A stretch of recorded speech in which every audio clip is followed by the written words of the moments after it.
Check out carmarshall.com. The link is in the description. They help support us. Was research and our hopefully non-dystopic AI future. So let's go there first.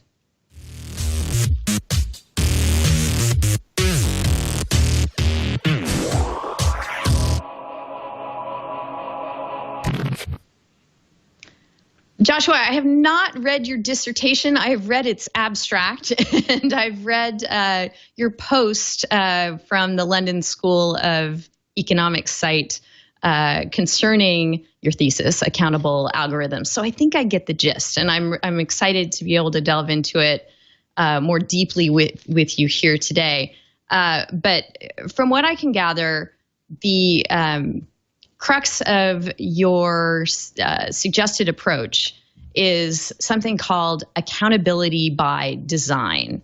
That is, more and more of our decisions are being made by machine learning programs and artificial intelligence. And as more and more AIs are building AIs, we need to be thinking about oversight for those processes at the computer science level. Can you tell us more about that?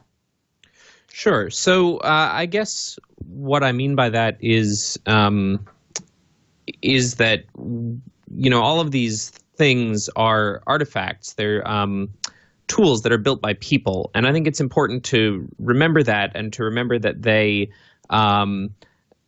they're not, you know, they don't come out of nature. They don't come handed down to us in a pure way. It's sort of tempting to say that these are just systems that use data. People talk about big data or data analytics for a long time. And you might say, well, you know, we just go out there, we collect the data, and then we process it, and it tells us what to do. And that's great, but there are places all along that path where you pick up sort of the biases and the preferences of the humans who build those tools and choose how to use them. And so in order to keep systems working well, or working kind of in a well-governed way, I sort of think a lot about governance and the public policy process and how these systems relate to the law. And I don't think these problems are specific to AI, although or machine learning or data science, although there is certainly an error in those environments that the data are objective, in a way that if a human programmer sits down and writes a program, it's clearly something that they've said or some choices that they've made, and so it's a little bit clearer that the agency resides with a human. But I really think what we need to do is demand evidence from these systems at a technical level that's convincing, that tells us what the systems are doing, and that they are doing the thing we think of as correct, or the thing we think of as complying with the law, and that reflects some other kind of norm that we might have, you know, a social norm, or a political norm, or an ethical norm. And so right now, we don't have that. We have sort of everyone just using the technology, and people often using the technology we see to kind of wash their hands of that responsibility or that agency, and saying, well, you know, the data told me that I should send more police to your neighborhood, and that's why I sent more police to your neighborhood. And that's, you know, it's not that the department is biased against minorities, and that's why we sent more police to the minority neighborhood. The data just tell us that that's what we should be doing. And there are even cases where it's, you know, the data tell us that you're a high risk to commit crimes, and so we think that you deserve a harsher sentence or more time in jail, or that you're not eligible for probation. And that is a real thing and has happened. And there was a very interesting court case in Wisconsin about that, the state of Wisconsin versus Eric Loomis. I should mention. Go ahead. Go ahead. I was going to ask you to expand on that case a little bit more, since I don't think we've covered it on the show. We may have. Sure. So in the case, Mr. Loomis was accused of, and ultimately convicted after taking a plea bargain, of being the driver in a drive-by shooting. He, up until he took the plea bargain, maintained his innocence. And in the case at sentencing, once he took the plea bargain, the court ordered a pre-sentencing investigation, which is standard. They, as part of the pre-sentencing investigation, used a commercial product known as Compass, which is a criminal, people call them criminal risk assessments or recidivism risk assessments. And the idea is that it's a tool that uses some data science to predict whether someone is likely to commit another crime, and also it scores people on whether they're likely to commit another violent crime or any violent crime in the future, regardless of whether they've committed one in the past. What goes into that tool is information about someone's criminal history, some demographic information like their age and gender, and their answers to a questionnaire that considers a number of what the tool's authors call criminogenic factors. So these are things like whether you have been in jail before, whether you've had family in jail, how much time you've been in jail, whether you have substance abuse problems, whether you have financial problems, your sort of risk tolerance with respect to gambling and other things. And so based on these factors and the criminal history, it produces a risk score, which is supposed to encapsulate and does encapsulate the probability that you will be arrested again in the next 2 years. Based on his high-risk score, the judge at sentencing said that the sentence was explicitly said that the sentence was based on Mr. Loomis's high score and also the high projected needs that he had. The risk assessment doesn't just give a single number; it gives a sort of a set of reasons for why it came to that conclusion, which it calls a needs assessment, which is basically a measure of, how likely are you to have a substance abuse problem? How likely are you to sort of fall in with criminal elements? How likely are you to have some kind of financial problem that would lead you toward criminal activity? And so it provides sort of not a ranking, but like an intensity score for each of these factors. And the judge said, based on the fact that the risk is high and the projected needs are high, that he should get a very harsh sentence that was within the guidelines, but on the high end for the crimes which he had pled guilty to. And he appealed based on the theory that the use of his gender in the risk assessment was an impermissible use of a prohibited factor in sentencing and that violated his due process rights. The case went ultimately up to the Wisconsin State Supreme Court, which ruled that judges can continue to use the tools, although it also ruled in a way that I find troubling, which is that judges can use the tools so long as the tools are not the determinative factor in the sentence. Wow. Which is sort of an argument that the judge's sentence should be the same with the tool and without the tool, which implies that the tool should be meaningless. Right. But we know that the tool can pull people's opinion in a certain way, and often in ways that are biased in problematic ways. There's a great article by the journalistic group ProPublica about the use of this same product Compass in Broward County, Florida, where they found that the rate at which black people in Broward County, Florida are ranked as high risk by the tool and ultimately not rearrested. So to say they're false positives, they are falsely ranked as high risk when they're not actually high risk. That rate for black people is twice as high in Broward County, Florida, as it is for white people. So I have a question, Joshua. Yeah. I understand that a lot of these algorithms are designed to approximate the decision-making process that, for example, in this example, that the judges would be making when they're giving the sentence. But how easy is it sort of after the fact to go back and discern a bias from algorithmic-based decisions as opposed to just your judge that's not using these tools but may himself be biased anyways? Like, is it better for – I don't know if I'm nailing on the question exactly, but it feels like at least with algorithmic tools like this that spit out numbers at the end of the day that that explain at least why the tool came to the conclusion that it did, that at least oversight organizations can go back in and quantify and say, oh, look, here clearly is a bias evidence in the data. Is that an easier analysis to make with these algorithmic tools as opposed to against a non-algorithmic based decision?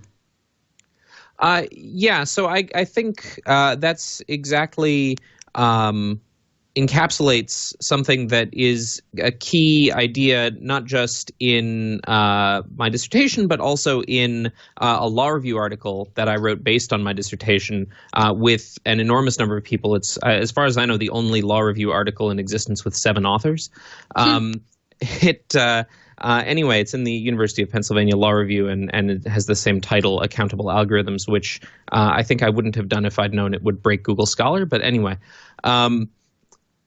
so one of the arguments we make is that because you can, because an automated decision-making system, whether it's a machine learning system or a system that's written by a human, is at base a machine, something that's predictable and understandable, we should hold it to a higher standard, right? You cannot go to a judge and determine why they made a decision sort of mechanistically. You can't break that decision down in terms of their particular thought process or the logic that was applied. You can ask them and they can explain it to you, but there's nothing in that justification that comes later that actually caused the decision. It's just sort of an explanation of the decision or a rationalization of the decision. But in a machine, you can say this decision happened because this logic triggered. And then we can ask the question, is that logic the right logic? Do we want that logic to be there? Or do we want different logic there? And so this kind of gets into the question that Denise asked earlier about accountability. One of the big, I think, distinctions that I've made in my own work is the distinction between thinking about these issues in an ex ante way, so thinking about what is the right answer, and because once you have a specification of the right answer, computer scientists, we can go off into our dark rooms and we can build it and we can make sure that it satisfies that goal and doesn't have that many bugs, or if you have the resources, you can build things in a way that you can guarantee that they don't have any bugs. The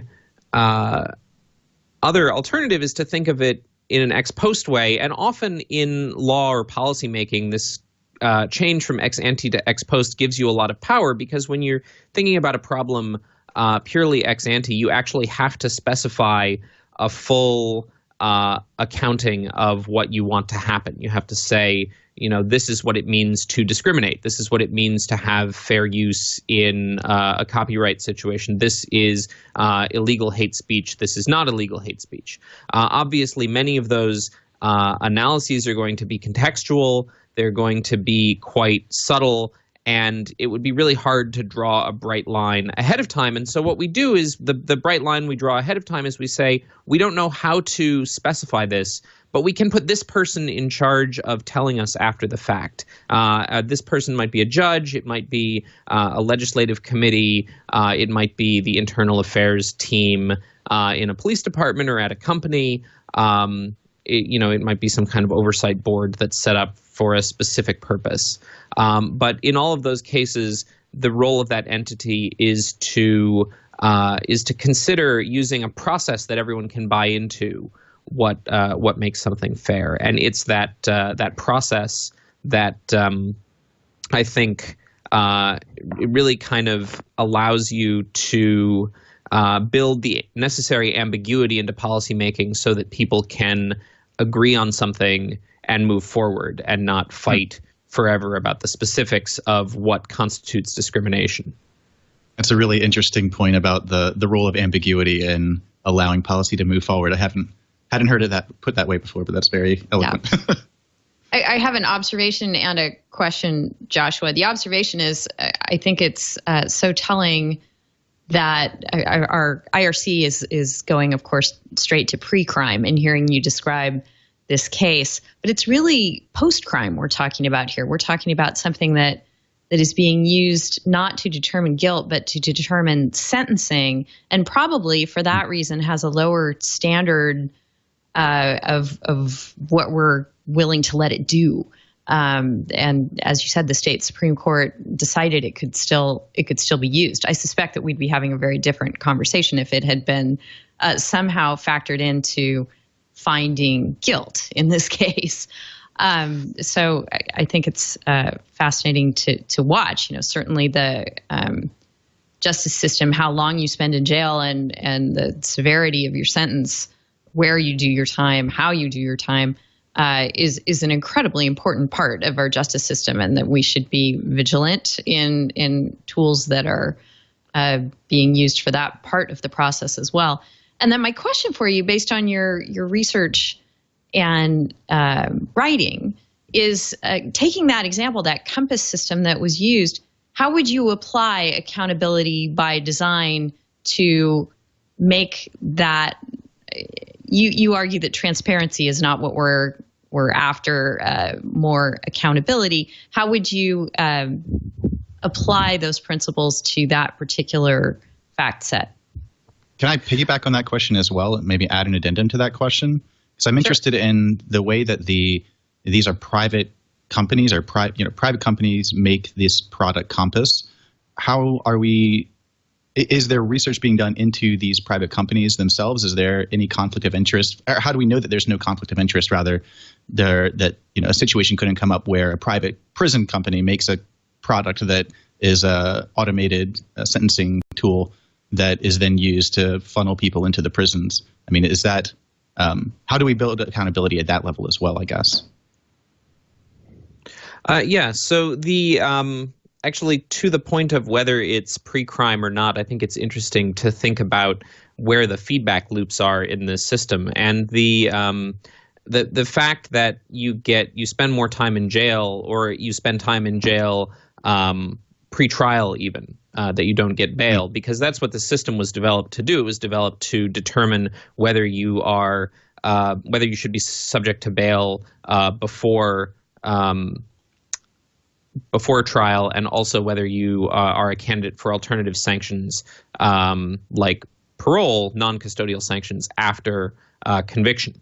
And we know from studies of the criminal populations in this country that spending more time in prison gives you a higher probability of committing future crime or being arrested again. And that is, I think, important to remember when we think about whether mistakes in these systems are convicting people wrongfully, or whether they are predicting future crime in some way. And to the question of how would you apply accountability here, I think one of the things I've written about a lot is how transparency is the wrong answer, and that I think is a product of some specific legal scholarship that I was responding to, where people didn't necessarily say that transparency was a complete answer on its own, but did sort of indicate that someone should be able to look under the hood and figure out how these systems work. And being able to do that is actually something that people wanted to do in order to figure out. And the idea was that if you just have all the details, right, it's a machine. If you know all the details of how it works, you can figure out whether that working is problematic and change it. And I think what I'm advocating is not so different from that, but I also think that you have to be a little bit careful about what you disclose, because if you disclose everything about how something works, it becomes very gameable. And so if we said, we're a little bit uncomfortable with the way that the no-fly list works, and we say this is what gets you on the no-fly list and what doesn't get you on the no-fly list, then people will start to adjust their behavior, and people who might otherwise have landed on on the wrong side of the TSA or of Immigrations and Customs Enforcement will suddenly not be doing that anymore. And you might say, well, that diminishes the effectiveness of those entities. But also in the Compass case,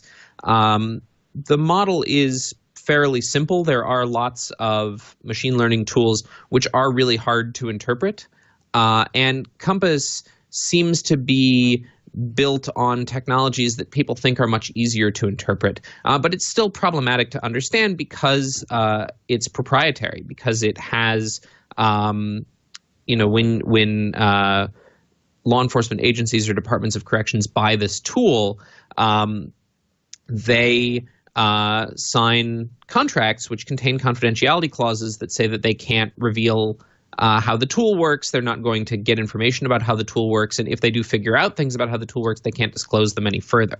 And those confidentiality obligations protect the integrity of the tool is the argument that the vendor would make.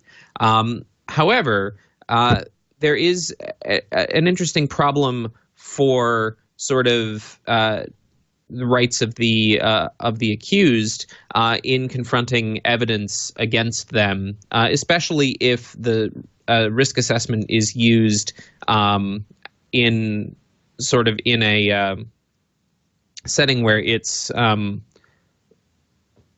sort of bears more on whether someone is convicted as opposed to just their sentencing. How would you apply accountability in this case? I think the answer is that you have to be able to pull out the relevant information about how this system is working. That includes knowing things about, for example, the racial bias or the gender bias that this system has. Not to say that bias is not a bad word in machine learning. Bias is how we tell the difference between one class of thing and another class of thing, and that turns out to be really important to the functioning of the system. But what we don't want is discriminatory bias or bias against a legally protected group or a group which has been historically disadvantaged for some reason. And so it's that kind of bias that becomes problematic, and being aware of that kind of bias, I guess, when you interpret the results of the system and actually trying to measure how the system works in context, right? So we can do something like what the ProPublica folks did and measure whether the system was correct for a set of offenders, and we can say, what fraction of the time did it rate offenders as high risk, and they actually were rearrested or did appear to commit additional crimes. We can go out and look as well at, how did the system work in concert with humans, right? So the system is designed to be used by judges or by other professionals in the criminal justice system, and we can ask, what they do, how it impacts their decision. We can do experiments where we change maybe the formatting of the reports or the way the information is presented or how much explanation it's presented with, or whether it's presented with the disclaimers that the Wisconsin Supreme Court said it has to be presented with, whether that impacts people's opinions about it, whether that impacts people's actual use of it, the decisions they make based on it. I think all of that is important, and all of that information needs to be collected. It needs to be reviewable by the public, because how we sentence criminals is a policy decision that should go through kind of a review process that's available to the public either directly or through some legislative or other rulemaking body. And so it shouldn't be the case that these decisions are just made kind of de facto by the way that procurement is done, or by the fact that a particular tool was purchased and put in place for a particular situation. So I know that Is you've it pushed back against. Sorry, I was just saying that I know that you stress the importance of transparency, but say that completely transparent is not necessarily the answer. I was just curious what your take is on the people that say that this code should be open source as a matter of policy.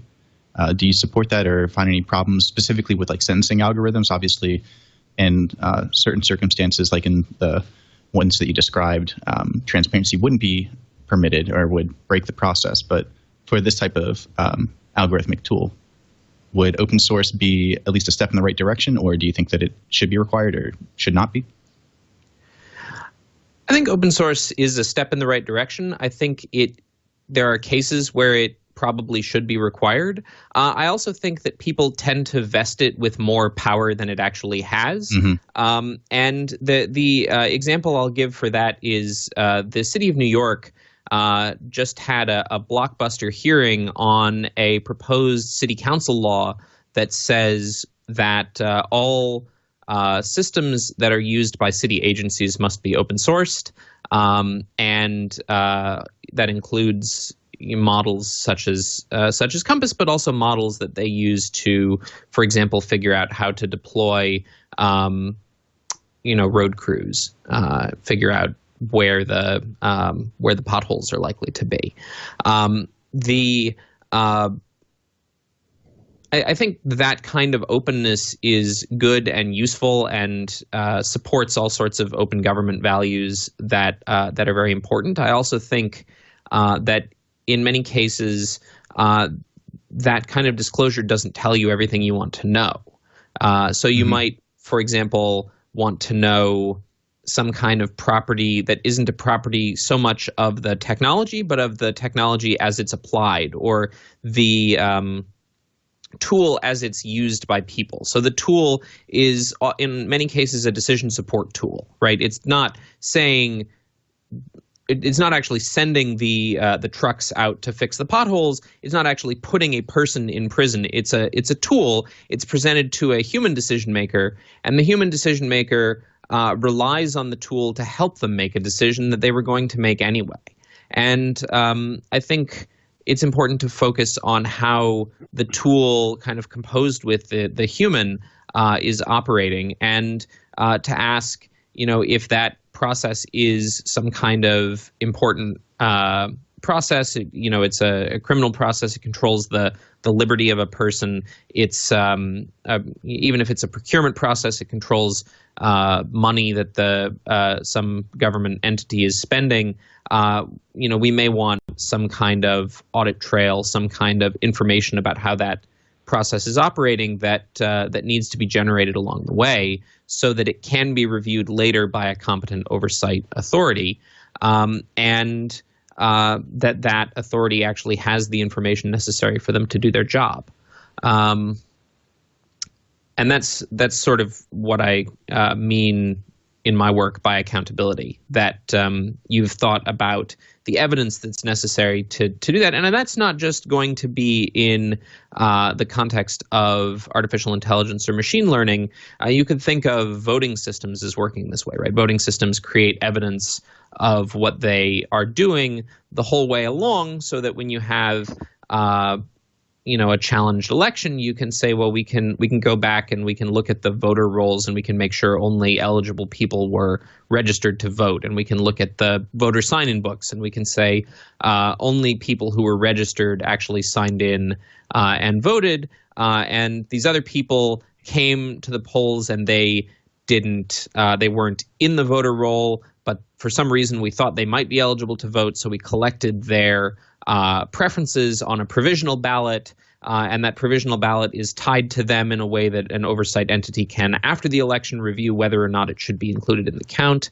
And then when we count, we start with a ballot box, and at the beginning of the day, that ballot box is opened, it's turned upside down, someone reaches their hand into it and bangs it around to demonstrate that there are no secret compartments or hidden bundles of ballots inside.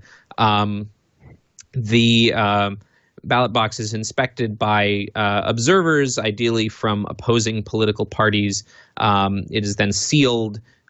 People put their ballots into it at the end of the day, and then that box is unsealed only in the presence of observers from opposing parties who we think are not going to collude with each other to get something done. So I think there, and in a lot of cases, open source gets you some of the way to where you want to go. It tells you how something is working, but it doesn't tell you those kind of process properties that you want out of a system, or kind of how it's influencing humans. And that's also important when you're going to capture evidence about how a system is working, to understand how it impacts the humans that are supposed to be using it. Joshua, you wrote your dissertation a few years back, and I'm wondering if you were writing it today, would you include a section on applying accountability by design to AI that is built to help others build their own AI? We have a piece in our rundown for this week by Cade Metz in the San Francisco Chronicle called "How AI is Working to Build a Better AI." And it loosely discusses how various huge tech companies are cornering the market for AI experts, partially for their own needs, but partially because they foresee this huge market of other businesses and developers wanting to use AI, but not having the talent to build it out themselves. So you would go to someone like a Google or a Microsoft and use their cloud computing AI service to then build your own AI. With that level of middleman, does accountability become more complicated or impossible?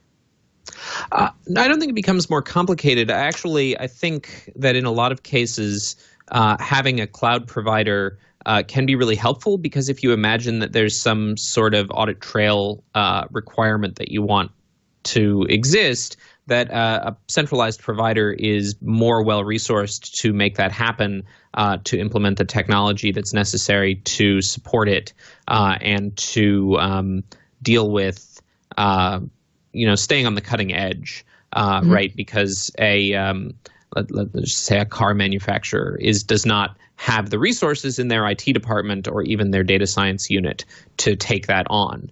And in the same way that they don't have the resources to maybe do the fancy machine learning that they want to do to analyze the data that they have. The danger that I see in that kind of scenario is that there's a sort of an over-reductionist tendency to say that data are just data, and so what we should do is we should look at the data and we should pick what we're optimizing about the data, and then we should sort of send it off to the data scientists, and the data scientists will turn the crank and they will optimize everything, and they will, make it as tight as possible, and then they come back with a set of decisions or a set of recommendations, and those get implemented. But there isn't really, at some point you've lost kind of details about what the data mean or what stands behind the data.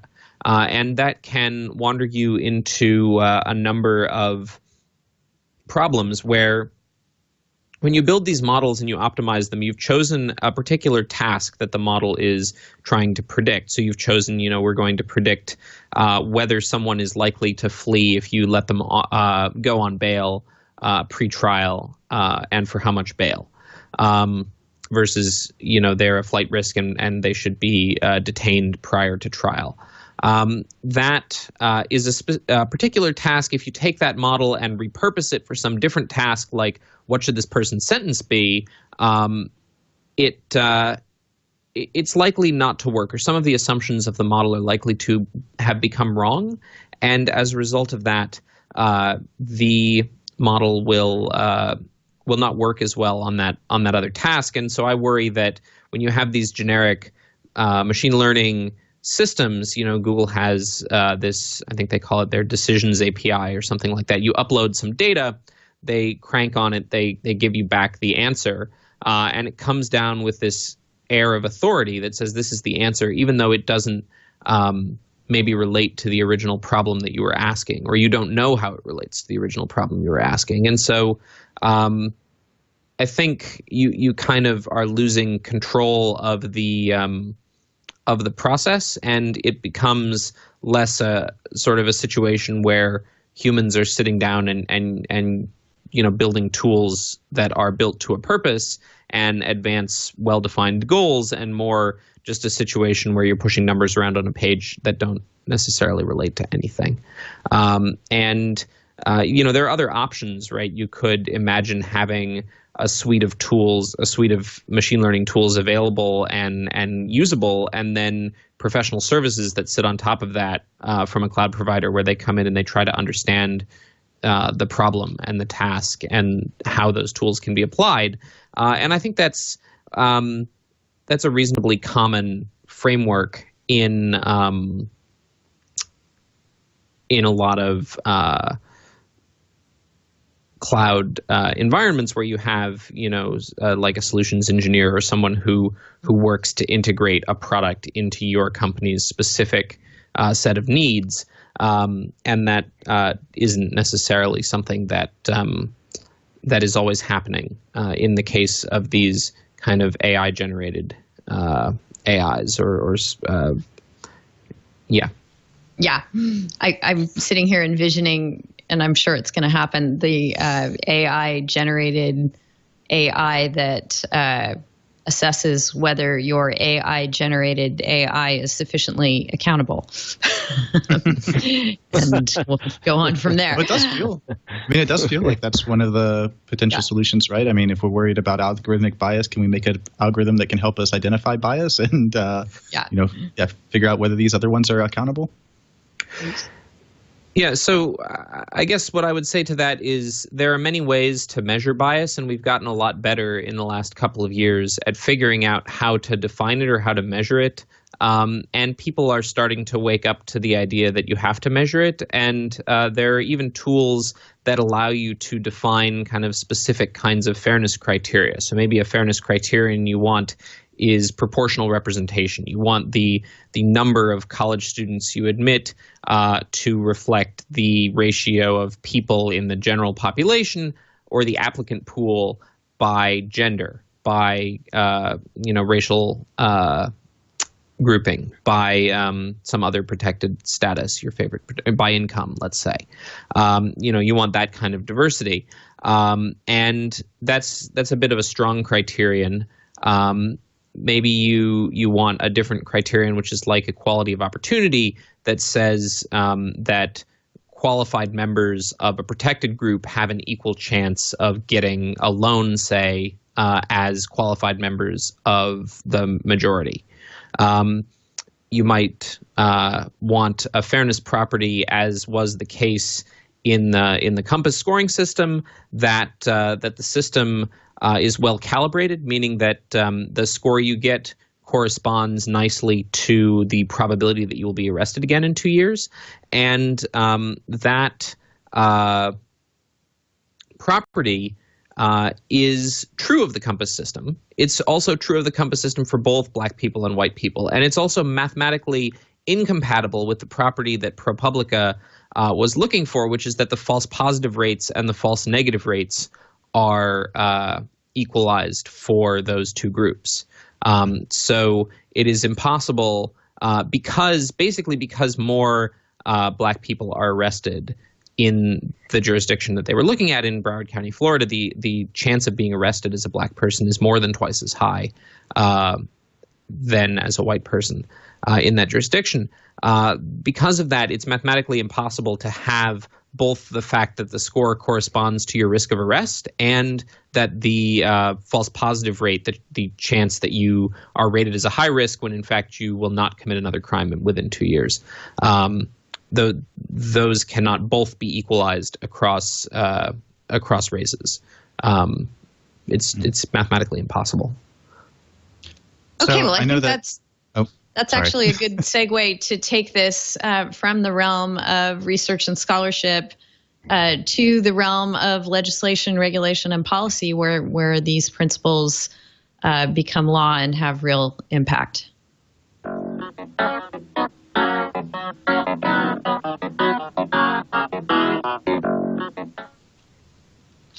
Before we move into that, I want to talk about federal extreme vetting and a letter that was put together by 56 civil rights, civil liberties, government accountability, human rights, immigrant rights, and privacy organizations and scholars, including Joshua Kroll, who's with us here today, discussing the viability of the federal government's proposed extreme vetting immigration program. Before we get to that, we should put our first MCLE passphrase into the show. We put these phrases into the show in case you are someone who would like to seek to obtain professional credit in your field, whether you're a lawyer or in some other field. Certain oversight bodies like to have some sort of concrete way of demonstrating that you watched or listened to the show. So we put some random phrases into each episode that you should write down if you are interested in seeking credit in your jurisdiction. Our first one is designing accountability. And we'll put another one in before the end of the show for your convenience.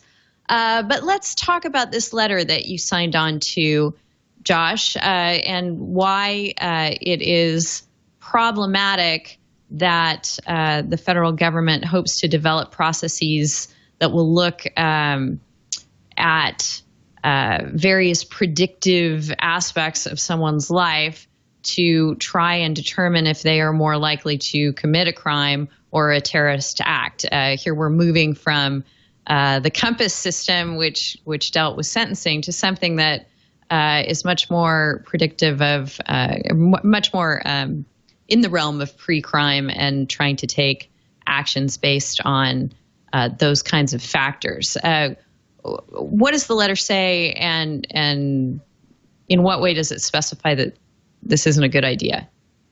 Sure. So there are two letters. I think the one you showed was from a number of, as you said, a bunch of civil society organizations that work on relevant issues.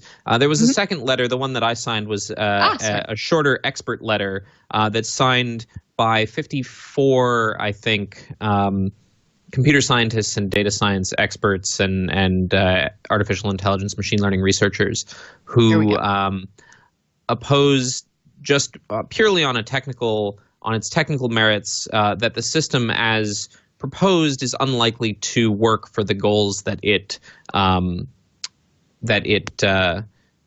is meant to achieve. And so I don't want to put aside, because I think they're important, these human rights, civil rights issues that are likely to come up in the course of building such a tool, that it's likely to be used for discriminatory purposes, that it's likely to treat people in already marginalized communities in a more aggressive way than they're already treated by these agencies. And if you look at the procurement documents, they include phrases which were taken from the first Trump administration Muslim ban order from the first week of the Trump administration. And those phrases were ultimately sort of challenged in court and have been held in multiple courts to be violative of constitutional rights. But also those phrases were removed from subsequent drafts of the order, and so ultimately walked back by the White House itself. And I think that there are sort of two reasons that we might expect the tool to not work on just purely technical merits. One is simply the fact that context is important. So the tool is mostly geared toward doing social media monitoring, and you could imagine some more responsible ways to do this, where you're interested in people who have, say, looked at or interacted with more likely, or even reposted known content of known terrorist organizations. So, right, ISIS is very good at using the internet for recruitment, And if we're concerned that someone trying to enter the United States has been recruited by ISIS and we want to look at their social media to figure this out, maybe we should look at whether they've had contact with accounts that are known to be controlled by ISIS, whether they've posted content that's known to have been produced by ISIS or ISIS affiliated accounts, and maybe we want to treat that as kind of like a normal investigative process in which we say, these things, they work in networks of cells, and we can connect this person's activity to activity that we know is bad. That's a lot more responsible, I think, than saying that, we're going to try to teach a computer to understand what people have written in their social media posts, and we're also going to teach it to use that understanding to figure out whether that content might be problematic, and we're basically going to use that as a replacement for having a bunch of ICE officers who just read everyone's social media, all of everyone's social media when they come into the country. That's clearly too many people to hire, so we're going to have a computer do it. That seems problematic to me because the technology for understanding the text is still very nascent, and also even if it were really good, even if we were to stipulate for the purpose of argument that it were perfect, that the machine really could understand the text at the level that a human agent would. There's a context issue, right? When you write something on social media, you're responding to another person, you're responding to things that happened in your life, you're responding to the nature of the conversation. Like if you send a tweet, you're often responding to the way people are talking about things on Twitter. And so you might make a joke which is of the moment and of that conversation, but out of context or looked at 6 months later, a year later, doesn't make a whole lot of sense, or may even sound like something kind of ominous. And it's hard to explain the joke. Anyone who's come out of a conversation to explain a joke that was made in the conversation understands how challenging this is. And so you end up in this situation that I think of, or I should really credit this analogy to my wife who came up with it. I think of as the Salem witch trial situation where you don't know how to build technology that will tell you whether someone is a witch, but you do know that you can look for people who have cats and own brooms. So because of that, you end up in a situation where you can't, right? There isn't very much labeled data that says this person is a terrorist or this person is an ISIS fighter, because there just aren't that many of them compared to the number of people entering the United States. There are many millions of people entering the United States every year. And the other reason that the system isn't going to work on its technical merits is just a purely mathematical reason, which is in any system, it's not perfect. It has some errors, and of those errors, some of them are going to be false positives. I marked you as risky or likely to be a terrorist when you weren't, and some of them are going to be false negatives. You actually are a terrorist, but I didn't detect you, and I said it's okay to let you into the country, and so you entered the country and something bad happens. So clearly, ICE is in the for this system wants the false negative rate to be really, really low. They want to catch all the terrorists, or they want the probability that they miss a terrorist to be really small. Unfortunately, in any system, there's a trade-off between false positive and false negative rates. And so by driving that false negative rate to be really small, you of necessity drive up the false positive rate.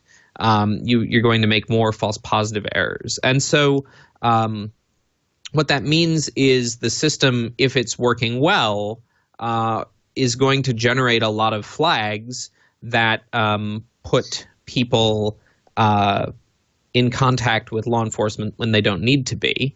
And that's bad for those people. That's also bad for the mission of ICE itself, because they're charged with doing the investigative work to keep us safe and to actually keep the bad people out of the country. And if instead of doing that work, they are processing all of these people who have been flagged erroneously, they will be wasting their time and they will lose faith in the effectiveness of the system. And something that I think underscores this is in the procurement documents for this system, instead of saying, here's how you should evaluate the quality of the referrals you make to Homeland Security investigations, it just says the system must make a minimum of 10,000 referrals to Homeland Security investigations in a year. This is an increase from the number of referrals that are generated by the current program. The current processes that ICE has generate something like 8,600 referrals to Homeland Security investigations. So this is like a more than 10% increase in the number of referrals that they're getting. But there doesn't seem to be any kind of, or at least there isn't any public visible that I'm aware of, kind of stepping up of the staffing or the ability to take on that work. And there may be, the president has commented that he wants to step up the extreme vetting initiative, and you could imagine that he's quite happy to staff it. But that probably requires more funding for the Department of Homeland Security, and I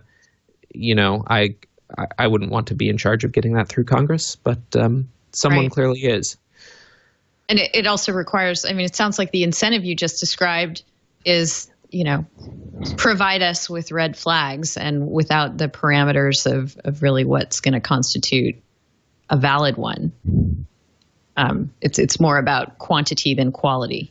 Right, exactly. That's a great way to say it. That it's, you're going for quantity of leads, and you don't have a way of representing quality. And what that means is that quite likely the leads you get will be based on easy, what we would call proxies. So things that are easy to measure that that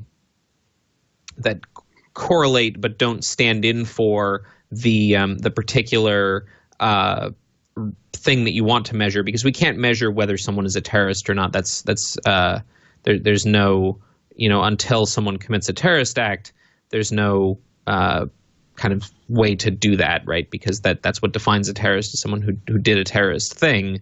And so until that happens, we can't predict that someone is a terrorist, because we can't define them as a terrorist. And so then what we'll end up doing is picking up things we can measure, like this person came from a predominantly Muslim country. This person is a Muslim. This person, an even easier proxy, this person's skin color is different from mine. This person's cultural practices are different, and maybe they are Sikh and they wear a turban, and that kind of marks them out as different, and then they get treated differently. And this person speaks a different language on social media. Actually helped run something in the summer called the Workshop on Fairness, Accountability, and Transparency in Machine Learning. One of the really interesting papers we had there was about how even dialects of English get misidentified by standard language identification tools that are used in natural language processing. So they showed some examples where tweets from that use what linguists would call African American vernacular, or sometimes African American vernacular English, these tweets will get marked as Danish or Dutch or something else entirely by the tool, because the tool doesn't know how to deal with this dialect, and so it just makes its best guess, and its best guess is wrong, and that leads to it sort of starts a cascade of failures, and those failures can or those errors can propagate through the system to the point that maybe it causes people to be flagged inappropriately, and so in the case of this ICE system, you might hope that, again, that people sort of go. There's a lot of latitude in the procurement documents to go about things in a responsible way and to generate kind of the right, selection criteria, or to support the investigative work of Homeland Security investigations, or even of ICE officers who are doing, primary screening, secondary screening. There are ways you could support these people in the jobs they're doing. But that's not really what the procurement says. And what the procurement says is that we're going to figure out, based on social media, whether someone is likely to commit a crime, which is very pre-crime. Yes. Mike, any questions for Joshua before we move on? Man, this is really fascinating stuff, Joshua. I did have a question going back to the Loomis case for a moment.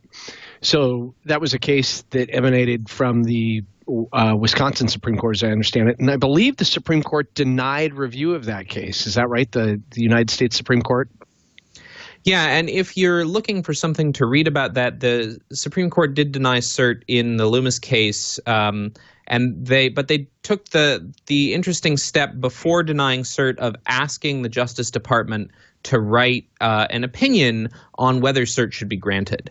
And that opinion is very interesting, but it basically makes the argument that this isn't the right case to litigate in this area, and also because there's no circuit split yet, there isn't a need for review, or even a split among state Supreme Courts. The other case in this area comes out of the Indiana Supreme Court, and it didn't consider due process.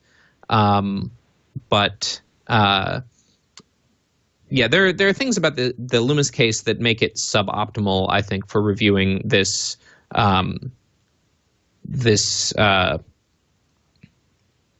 subject area. But at the same time, it's not a case that at some point we're going to have to reckon with the due process implications of using software to make decisions about the liberty of citizens in this country, or even non-citizens in this country, even visitors, as just going to the ICE example.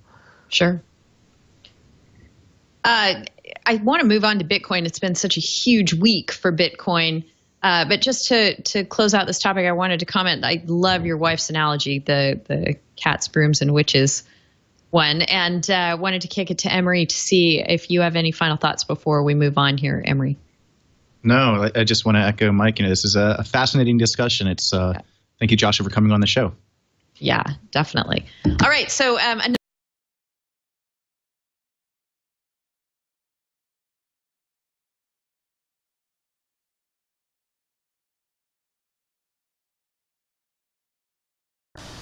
Hey Charlotte County, this is Charlotte County COPWATCH, and I wanted to explain what fair use is.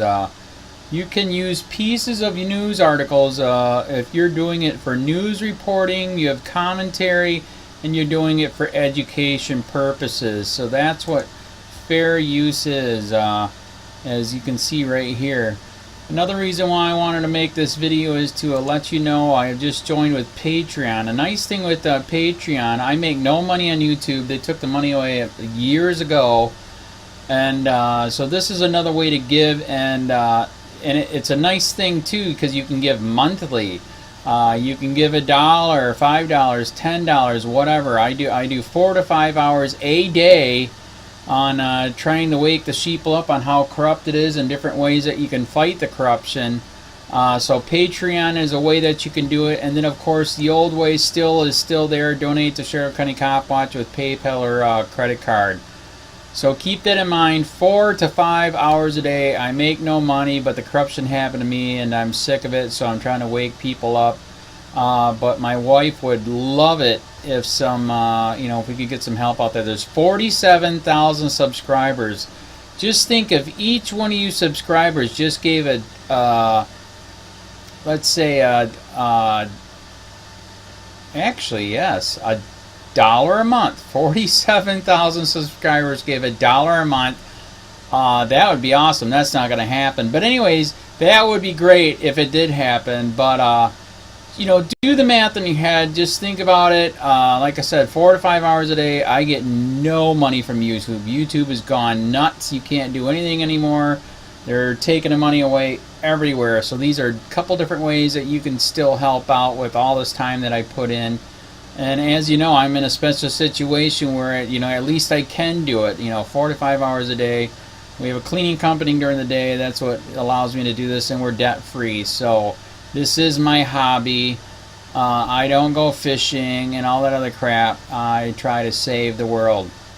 So help me out to make the wife happy, man. In fact, if you guys did give $1 a day, and there was 47,000 of you, and you did it, and each of you gave $1, and that was every month, oh my God, yes, I could quit. I could start suing them. Another idea too that we have is, if I got some funds, we could actually contact everyone that has been ticketed and or arrested and put in jail and start sending them postcards to let them know we're here, and to see if everything went all right, and if it didn't, find out their story. So we could even do more investigations and more lawsuits. Lawsuits take money.